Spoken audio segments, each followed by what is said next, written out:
মিডিয়ার একটি গুরুত্বপূর্ণ ভূমিকা রয়েছে। আপনাদের পরামর্শ এবং সহযোগিতা ভারতীয় জনতা পার্টির পরিচালিত ক্যাবিনেট আন্তরিকতার সঙ্গে আশা করে। আমরা আজকে প্রথম ক্যাবিনেটের মিটিং করেছি। আমার সাথে মন্ত্রিসভায় যারা যোগদান করেছিলেন 5 জন আমার অত্যন্ত গুরুত্বপূর্ণ সতীর্থ, সম্মানীয় দিলীপ ঘোষ মহোদয়, সম্মানীয় অগ্নিমিত্রা পাল, সম্মানীয় অশোক কীর্তনিয়া, সম্মানীয় ক্ষুদিরাম টুডু, সম্মানীয় নিশীথ প্রামাণিক, তারা আজকের এই ক্যাবিনেটে গুরুত্বপূর্ণ ক্যাবিনেটে অংশগ্রহণ করেছে। এর বাইরেও মুখ্য সচিবের নিয়ন্ত্রণে সরকারি আধিকারিকরা এবং মুখ্যমন্ত্রীর দপ্তরের উপদেষ্টা সহ অন্যান্যরা ক্যাবিনেটে আমাদের সহযোগিতা করেছে। আমি গোটা রাজ্যের মানুষকে ডক্টর শ্যামাপ্রসাদ মুখার্জির এই পশ্চিমবঙ্গ ভূমি আপনারা যে গুরুদায়িত্ব আমাদের কাঁধে তুলে দিয়েছেন, মাননীয় প্রধানমন্ত্রী নরেন্দ্র মোদীজির মার্গদর্শনে এই ক্যাবিনেট সুশাসন, সুরক্ষা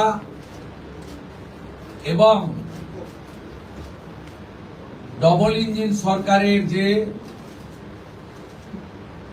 চলার পথ রয়েছে, যা অন্যান্য 20টি রাজ্যে চলছে, সেই পথে অগ্রসর হবে।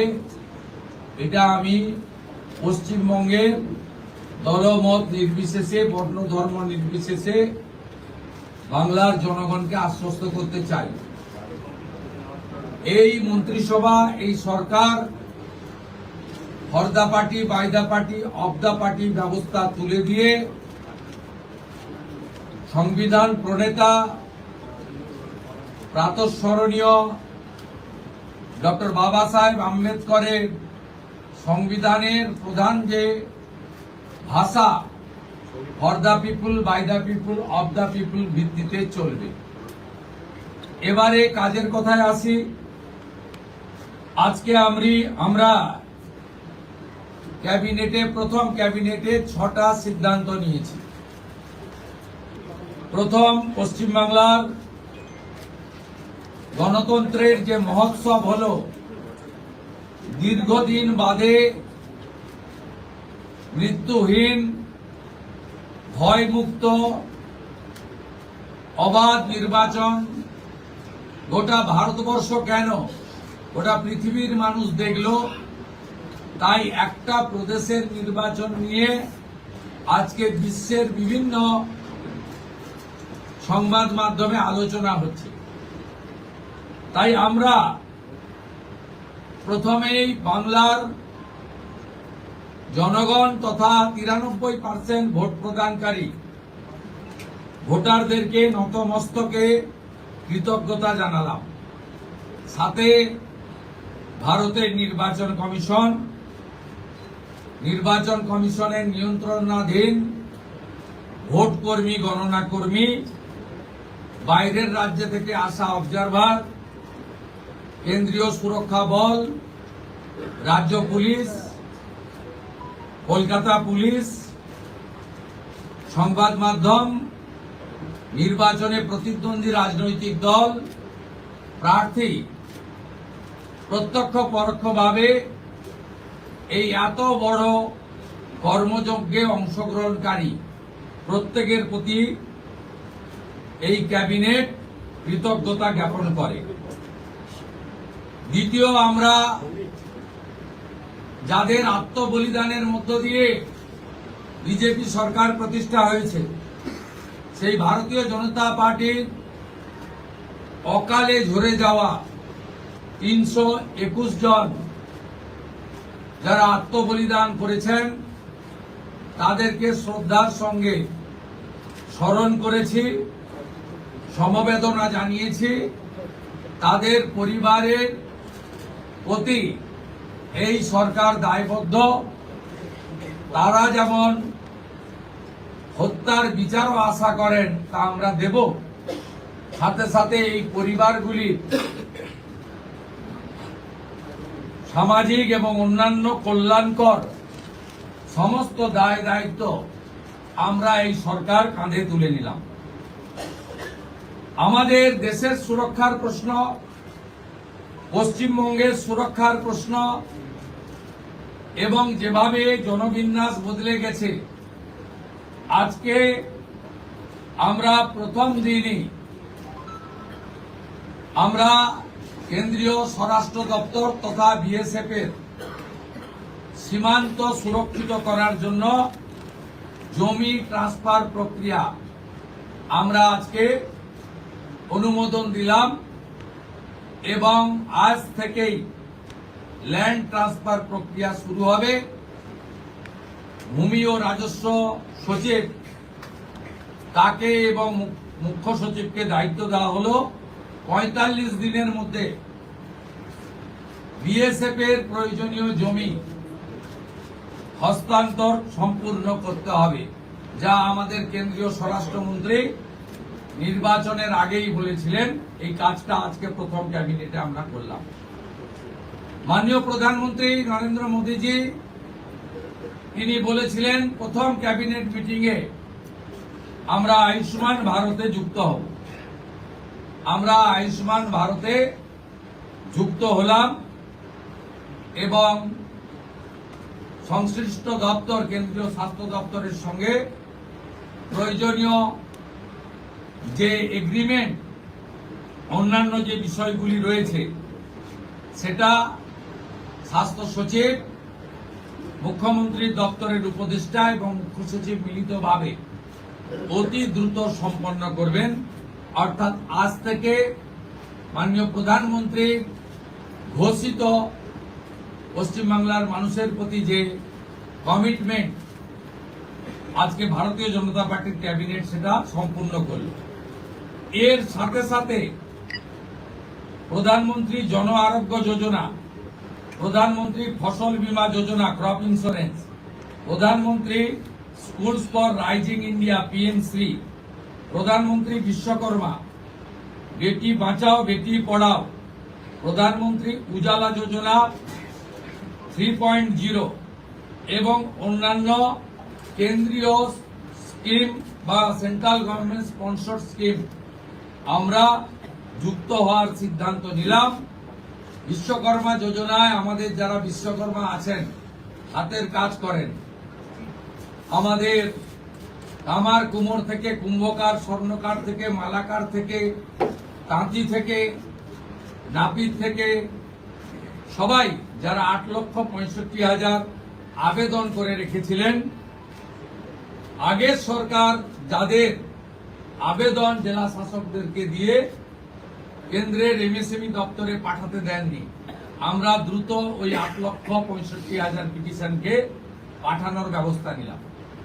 আপনারা জানেন পশ্চিমবঙ্গে 11 কোটি মা বোন দিদি উজালা 1-2 তে বেনিফিটেড হচ্ছেন ভারতবর্ষে। পশ্চিমবঙ্গে 11 কোটির মধ্যে 1,29,00,000 পান, সবচেয়ে হাইয়েস্ট। 400 টাকা কম মূল্যে তারা গ্যাস ক্রয় করেন। প্রধানমন্ত্রী আরো 75 লক্ষ দেশে চালু করেছিলেন এবং বাংলার জন্য কোটা ছিল 15 লক্ষ। গ্রাহক বিতরণ কেন্দ্রে